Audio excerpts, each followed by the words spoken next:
I think the things that men used to aspire to are no longer helpful in helping a man today live a fulfilling life, right? So when we think of men, we think of them kind of as extensions of other people, right? So you want a man to be a good father, right?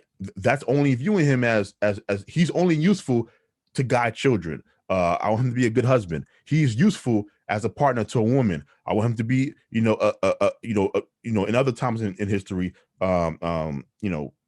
strong so that he can fight on behalf of the country. So he's useful as a tool for war. Like we don't seem to have a way to define man and manhood just for them. Like why is it always just to make us good for other people or other things? What does being a man mean just for me?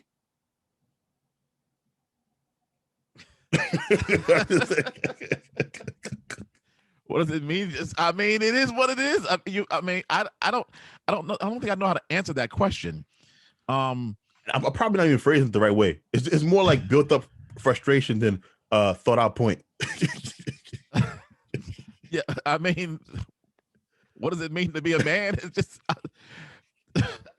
it's all I ever am. It's all I've ever been. I don't really know. I don't think I understand where you're trying to ask. Yeah, so here's maybe a better maybe I could flesh it out this way.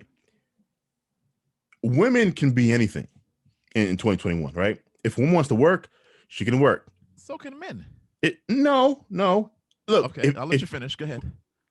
Be honest. How do most people look at a man who's a house husband?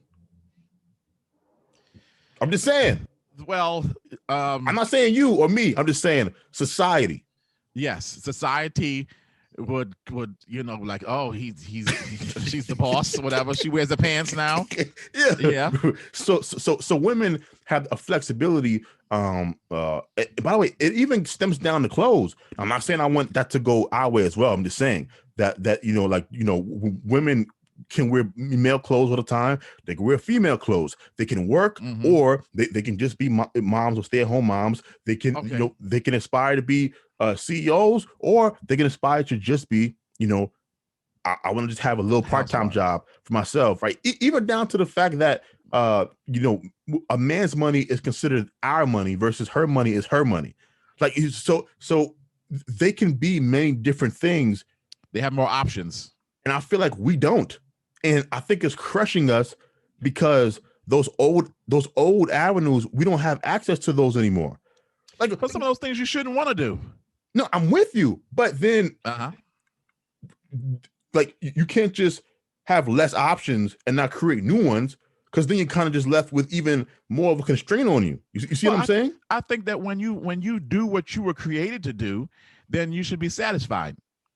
I think you should be satisfied. I don't think you should want to be have more options. Want to wear women's clothes. I want to wear my clothes, but also want to wear my women's clothes. As an example, because I understand what you're saying, because she'll a woman will put on her husband's tee and his boxers. If a man does that, puts on her panties and a bra, then he's a cross-dresser. Okay, but technically she's cross-dressing if she's wearing his clothes. Yeah, to me, I just want men to because just some of these standards, like for example, I think you tell me, because I think men should be taught that it is fine for them to be by themselves, right? Like you don't have to get married. You don't have to have children. Matter of fact, most of you probably shouldn't, because you wouldn't be that great of a father. That's right.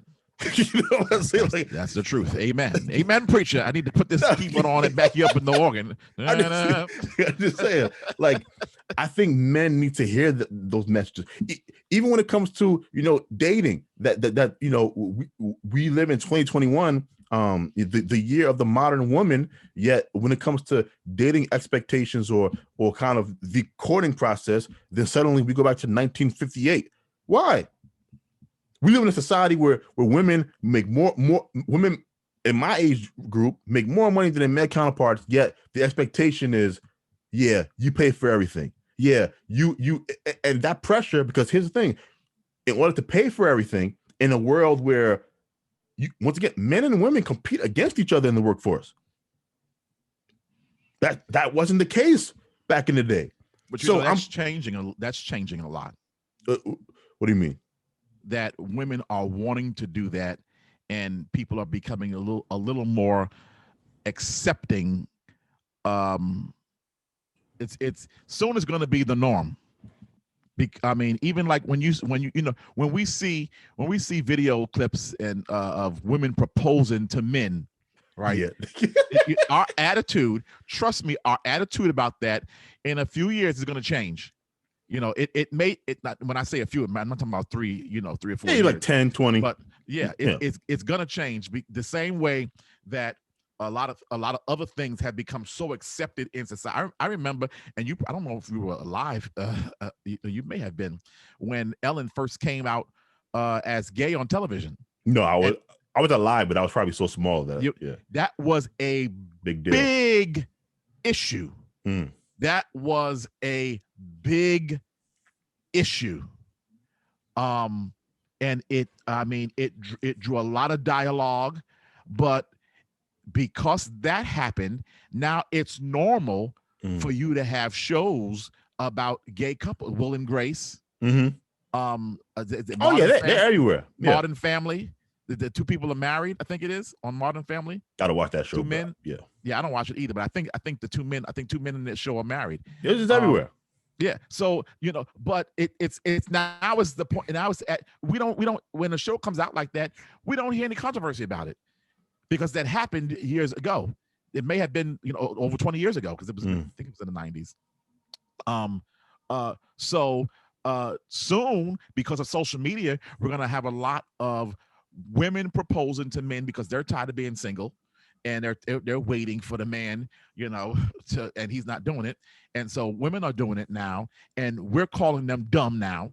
Let's just be honest. Call them dumb. When I say we, I'm not talking about you. I know. I'm not talking about you and me. It's about the general population, society. Yeah. Oh, what? She's a fool. She down there proposing to him or whatever. But soon that's going to flip.